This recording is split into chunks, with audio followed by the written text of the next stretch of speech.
বাংলাদেশে হাটহাজারী মাদ্রাসাকে বলা হয় উম্মুল মাদারিস, অর্থাৎ সব মাদ্রাসার মাতা, হাদিস শিক্ষার এক অপ্রতিদ্বন্দ্বী কেন্দ্র। কিন্তু ইতিহাস বলে এই পবিত্র প্রতিষ্ঠানও রক্ষা পায়নি নামদারি ধর্মীয় পোশাকে রাজনীতি করা দলের রাজনৈতিক থাবা থেকে। এরা আমাদের হাটহাজারী মাদ্রাসা জ্বালাইয়া ফোরাইয়া নাশ করার জন্য ৩০ বন্দুক অগারার ১০০ বাজার হইয়া গুন্ডারা দিয়াই ছিল। সময়টা ১৯৮৫ সালের ১০ ডিসেম্বর, মঙ্গলবার রাত ৯:৩০।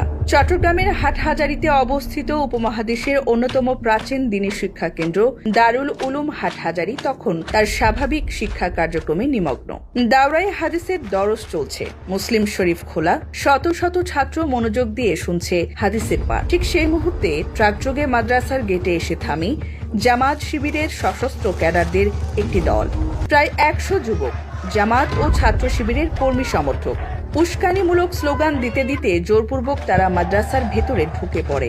আতঙ্ক ছড়াতে একাধিক পটকা বিস্ফোরণ ঘটানো হয়। এটা কোনো হঠাৎ ঘটনা ছিল না, ছিল পরিকল্পিত, সংগঠিত এবং নেতৃত্বাধীন হামলা। হামলাকারীরা আগেই ভাগ হয়ে যায় কয়েকটি দলে। এক দল যায় মুহতামিমের দপ্তরে, দরজা ভাঙার চেষ্টা, অশালীন ভাষায় হুমকি আর মুহতামিমকে অপসারণের চাপ। আরেক দল সরাসরি ঢুকে পড়ে দারুল হাদিসের শ্রেণীকক্ষে। দাওরায়ে হাদিসের ছাত্রদের ওপর হামলা, কিতাবপত্র ছুঁড়ে ফেলা আর দরস ভণ্ডুলের চেষ্টা। তৃতীয় দল এগিয়ে যায় মাইক, টেলিফোন আর যোগাযোগ ব্যবস্থা দখলের উদ্দেশ্যে, যাতে বাইরে কোনো খবর না পৌঁছায়। এই ভয়াবহ মুহূর্তে দরসদানকারী বিশিষ্ট মুহাদ্দিস মুফতি আজম আহমদুল হক রহমতুল্লাহ পরিস্থিতির গভীরতা বুঝে আল্লাহর দরবারে সিজদায় লুটিয়ে পড়েন।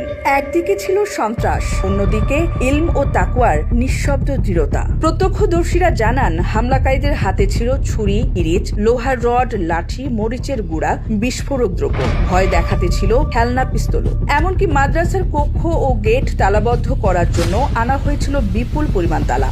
এই অস্ত্র ভান্ডারী প্রমাণ করে এটা কোনো ছাত্র আন্দোলন নয়, এটা ছিল সশস্ত্র দখল চেষ্টা।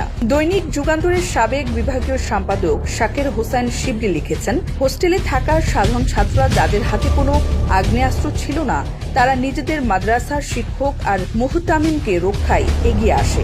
ইট পাটকেল ছুঁড়ে তারা হামলাকারীদের প্রতিহত করতে থাকে। এই সময়